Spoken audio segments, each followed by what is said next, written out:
হাফেজ আতাউল্লাহ আবু আম্মার জুনুনি সাহেব যিবা হন বাংলাদেশর জিয়াখানার মাঝে আছে যিবারা হন কক্সবাজার আদালতর মাঝে তুললে হাজগুড়ি এবার হালত দেখিলে কলু রোহিঙ্গা বেগুন গুজরি হাঁদে আরা দোয়া করিম আল্লাহ যেন আর আমিরে মুহতরমরা খালাস করি দিই জলদি আর কান জমিনের মাঝে আবার যাই রে কমর হাম গরিব আল্লাহ। আসসালামু আলাইকুম রহমতুল্লাহ বরকাত। আসসালামু আলাইকুম রহমতুল্লাহ বরকাতুহ। 21 তারিখ রবিবার সেপ্টেম্বর 9 মাস 2025 আরকান আরসা আজাজি টিভি নিউজ উত্তরবর্তী খবর হাবুরি ফোন দিনের বাবদ নলাচরে বাগির ডিসকাশন করে আর কম মৌসুম জানাই রাইবা বলে আশা করি আর আর খবর হাবুরি তুলে দিই আনারা ফোনিয়র আর গর ওয়াঞ্জা বাইয়ের হাসিল শেয়ার করিবা বলে আর আশা দৌমাত করি আজিয়া আরকানর মুজলুম দেশ থাকি বাদে দেশ ছাড়া ওই দে মুজলুম বায়ান বই নাই আজিয়া ফতিগর ওয়াঞ্জা কমতুন দেশ আছে আর আরকানর ওয়াঞ্জা মুজলুম দেশ থাকি বাদে ওই দেশ ছাড়াও না ওই যে মুজলুম মানে ওই যে বিভিন্ন দেশের মধ্যে আর তো রিফিউজি বনিয়রে জিন্দিগিরে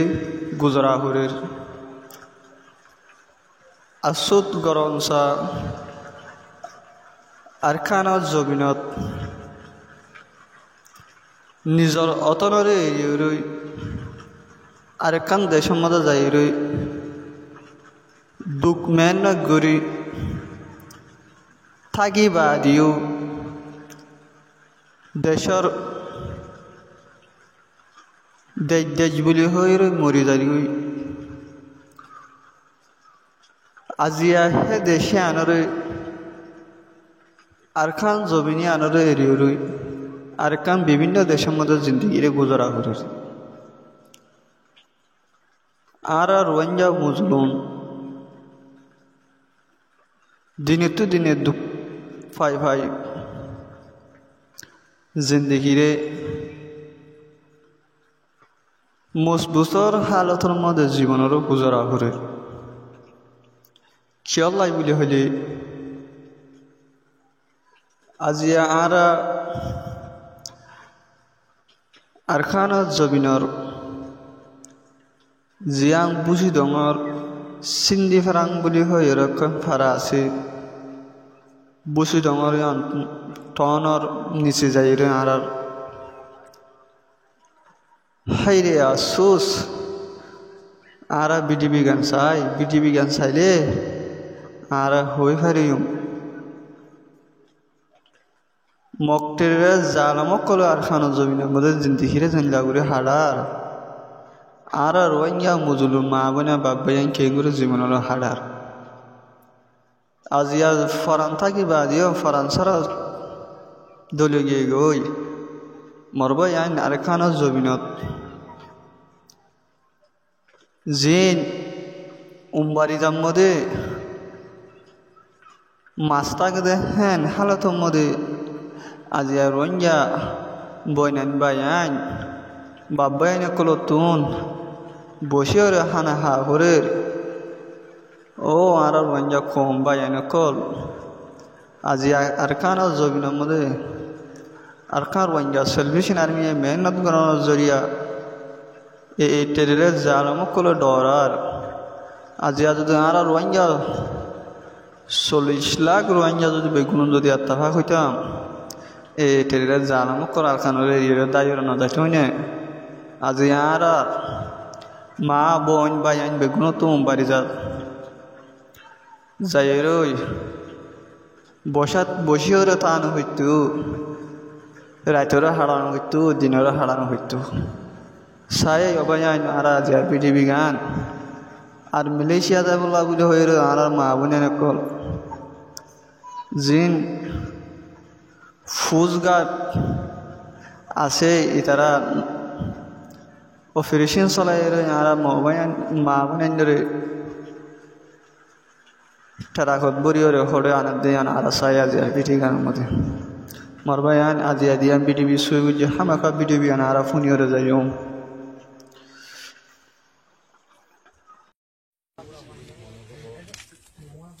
আসসালামু আলাইকুম রহমতুল্লাহ বরকাতু। সিন্ধি বাংলার হালত সোনা বাজি কো মায়া হইন্দর গুরা মাসুম ফইন্দর হালত কলস ওয়ারিশন পো হনসং একে গিল গদে মানুষ উন্দাস ওয়াফেস দে দাব্বারে রে বলে তাইনা বারে অসুরম কলর লাকাই ন করে রে তো মুসলমান দাসে আরা রোহিঙ্গা জি কে দাসে খরাব গিলাম বুদ্ধি আনারে হনিকা নগসে দেবা আজি কল আনার হসুরি জড়িয়ে হইতে পারে আল্লাহ নারাজ হয়ে দেবো আল্লাহ গুড়া মাছ কল সব আজি কল তোমার না খাই রে দহ সব আজি কল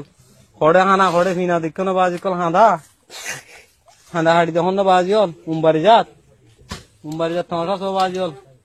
মায়া ফোনে খড়ে বলি এখন চিন্তা আমাদের 200-250 পর্যন্ত করলে আর এগো মানুষ তারালে মাটি পাল্লা নাই ওগো কুমড়ো নাই ফারান মাঝে চিন্তা না গুড়া সব আজ কল একটা দোয়া হারি করিবা সিন্ধিবার আমার মা বোনের লেখা বাবা চিন্তা করিবা। আসসালামু আলাইকুম রহমতুল্লাহ বরকাতুহ।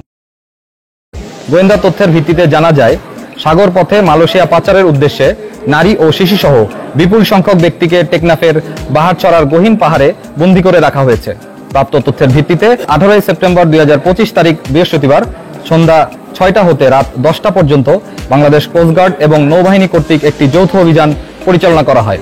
অভিযান চলাকালে কোস্টগার্ড ও নৌবাহিনীর সদস্যরা উক্ত পাহাড়ের চূড়ায় পাচারকারীদের গোপন আস্তানা হতে পাচারের উদ্দেশ্যে বন্দী থাকা নারী ও শিশুসহ 66 জন ব্যক্তিকে উদ্ধার করে। উদ্ধারকারীদের জিজ্ঞাসাবাদে জানা যায় কয়েকটি সংঘবদ্ধ পাচারকারী চক্র বিদেশে উচ্চ বেতনের চাকরি, সুবিধাজনক কর্মসংস্থান, উন্নত জীবনযাপনের স্বপ্ন, অল্প খরচে বিদেশ যাত্রা এবং বিনা অর্থে প্রেরণ করে পরবর্তীতে কর্মস্থলে কাজের মাধ্যমে খরচ পরিশোধের সুযোগের প্রলোভন দেখিয়ে টেকনাফ সহ দেশের বিভিন্ন এলাকা থেকে বাংলাদেশি ও রোহিঙ্গা নাগরিকদের মালয়েশিয়ায় গমনে উদ্বুদ্ধ করে টেকনাফের গহীন পাহাড়ে গোপন আস্তানায় জিম্মি করে রেখেছিল। পরবর্তীতে পাচারকারীরা তাদের সুবিধাজনক সময়ে